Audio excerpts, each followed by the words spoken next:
పాత్రికేయ మిత్రులందరికీ కూడా నమస్కారాలు తెలియజేసుకుంటూ ఈరోజు చంద్రబాబు నాయుడు గారి మీద ఈ ప్రభుత్వ పాలన మీద జగన్మోహన్ రెడ్డి చేస్తున్నటువంటి అడ్డకోలు విమర్శలు చూస్తూ ఉంటే విధ్వంసకారుడే వచ్చి విధ్వంసం నిర్వచనం గురించి మాట్లాడుతూ ఉంటే ఈ దశాబ్దపు విడ్డూరంగా ఈరోజు ప్రజలందరూ కూడా భావిస్తున్నటువంటి పరిస్థితి.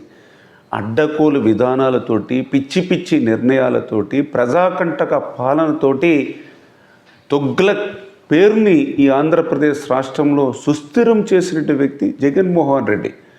ఈరోజు ఈ రాష్ట్రంలో చరిత్రకారులు కానీ రాజకీయ విశ్లేషకులు కానీ తొగ్లక్ పేరును కూడా మర్చిపోయి తొగ్లక్ పాలన దుష్ట పాలన గుర్తుకొచ్చేటువంటిది జగన్ పాలన అని ఈరోజు ప్రజలందరూ కూడా భావిస్తున్నటువంటి పరిస్థితి చూస్తూ ఉన్నాం. మరి ఆ రోజు రివర్స్ పాలన చూసి దేశంలో ఉన్నటువంటి ఇతర రాష్ట్రాలే కాదు ప్రపంచంలో ఉన్నటువంటి దేశాలన్నీ కూడా నివ్వెరపోయినటువంటి పరిస్థితి. ఆ రోజు అటువంటి రివర్స్ పాలనకు ఉదాహరణ మన పోలవరం ప్రాజెక్టు. ఆ రోజు రివర్స్ టెండరింగ్ అని చెప్పి 600 కోట్ల రూపాయలు పోలవరంకు ఆదా చేస్తున్నారని చెప్పి తర్వాత ఆ పోలవరాన్ని ముంచేసి డయాఫ్రమ్ వాళ్ళని ధ్వంసం చేసి ఈవేళ మళ్ళీ పోలవరం మీద వేల కోట్ల రూపాయలు ఈవేళ భారం పెట్టినటువంటి వ్యక్తి జగన్మోహన్ రెడ్డి. ఆ పోలవరం నీటి సామర్థ్య ఎత్తును కూడా 41.15 మీటర్ల ఎత్తుకు పెంచి ఆ పోలవరానికి అణువణువున కూడా అన్యాయం చేసింది జగన్మోహన్ రెడ్డి.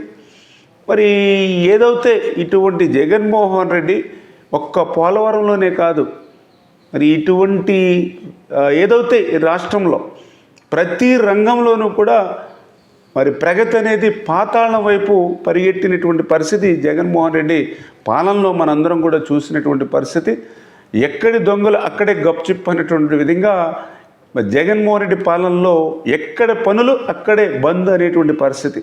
ఎందుకంటే ఆ రోజు మనం చూసాం ఎక్కడ కూడా రోడ్లు కానీ డ్రైన్స్ కానీ త్రాగునీరు కానీ ఇట్లా ఏ విధమైనటువంటి మౌలికమైనటువంటి వసతులు లేక ప్రజలు ఎంత కష్టాలు పడ్డారో అంత అష్టకష్టాలు పడ్డారో మనందరం కూడా చూసినటువంటి పరిస్థితి.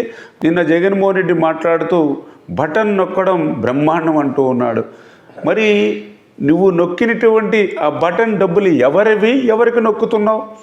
అప్పులు తెచ్చావు, అడ్డదారులు తొక్కావు. నిజంగా బటన్ నొక్కడమే బ్రహ్మాండం అయితే మరి నీకు ప్రజలు ఎందుకు బ్రహ్మరథం పట్టలేదు? అదేవిధంగా నువ్వు నిన్న ఏదైతే చంద్రబాబు నాయుడు గారి మీద విమర్శలు చేస్తూ ఉంటే ఈవేళ తెలుగు జాతి క్షమించరు నిన్న ఎప్పుడు కూడా. ఎందుకంటే ఈవేళ 4 దశాబ్దాల రాజకీయ పరిపక్వత ఉన్నటువంటి పరిపాలన దక్షతుడు ఈవేళ చంద్రబాబు నాయుడు గారు. అటువంటి చంద్రబాబు నాయుడు గారి మీద పవన్ కళ్యాణ్ గారి మీద నరేంద్ర మోడీ గారు, ఎందుకంటే వీరు ముగ్గురు మేలు కలయికను తెలుగు జాతి ఆంధ్రులందరూ కూడా ఆమోదించారు. అంచేత వీరిని విమర్శించడం అని అంటే ఆంధ్రులను విమర్శించడం అనే విషయాన్ని ఈ జగన్మోహన్ రెడ్డి గుర్తుపెట్టుకోవాలని చెప్పి మీ ద్వారా హెచ్చరిస్తూ ఉన్నా.